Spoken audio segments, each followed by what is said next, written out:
செட்டிநாடு முதல் வைத்தீஸ்வரன் கோவில் வரை 300 ஆண்டுகளாக தொடர்ந்து நடைபெற்று வரும் பாரம்பரிய மாட்டு வண்டி பயணம். மயிலாடுதுறை மாவட்டம் சீர்காழி அருகே அமைந்துள்ளது வைத்தீஸ்வரன் கோவில். தையல் நாயகி அம்மன் உடனாகிய வைத்தியநாத சுவாமி ஆலயம் தமிழகத்தின் முக்கிய ஆன்மீக தலங்களில் ஒன்றாக விளங்கி வருகிறது.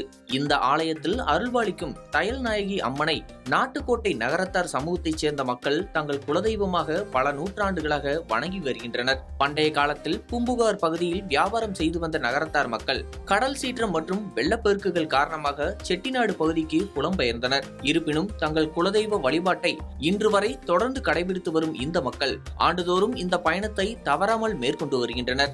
சித்திரை மாதம் 2வது செவ்வாய்க்கிழமை இந்த யாத்திரைக்கு முக்கிய நாளாக கருதப்படுகிறது. அன்று காலை வீட்டில் மஞ்சள் தடவிய குச்சியை வைத்து பூஜை செய்து வேண்டுதலுடன் இந்த பயணம் தொடங்குவது இம்மக்களின் பாரம்பரியமாகும். பாத யாத்திரையாகவும் மாட்டு வண்டி பயணமாகவும் இந்த யாத்திரை நடைபெறுவது இதன் தனிச்சிறப்பாகும். காரைக்குடி, சிவகங்கை, புதுக்கோட்டை, திருச்சி உள்ளிட்ட பல்வேறு பகுதிகளிலிருந்து பல்லாயிரக்கணக்கான பக்தர்கள் குழுக்களாக இந்த யாத்திரையில் பங்கேற்கின்றனர். பயணத்தின் போது பக்தர்கள் பக்தி பாடல்கள் பாடி வழிபாட்டு முறைகளை பின்பற்றி ஆன்மீக உணர்வுடன் முன்னேறுகின்றனர்.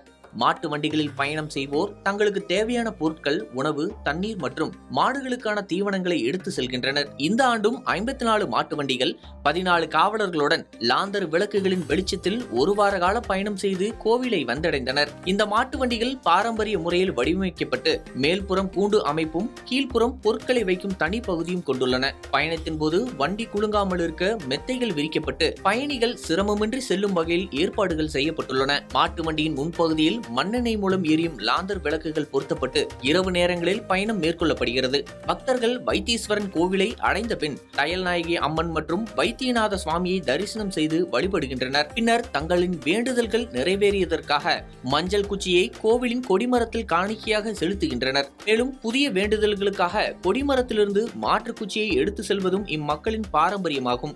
கோவிலில் 2 நாட்கள் ஓய்வு எடுத்துக்கொள்ளும் பக்தர்கள் பின்னர் மீண்டும் மாட்டு வண்டிகளில் தங்கள் சொந்த ஊர்களுக்கு திரும்புகின்றனர். 300 ஆண்டுகளுக்கும் மேலாக தொடரும் இந்த மாட்டு வண்டி பயணம் தமிழர்களின் பண்பாடு, பாரம்பரியம் மற்றும் பக்தி உணர்வை தலைமுறைகள் கடந்தும் உயிரோட்டமாக காட்டி வருகிறது.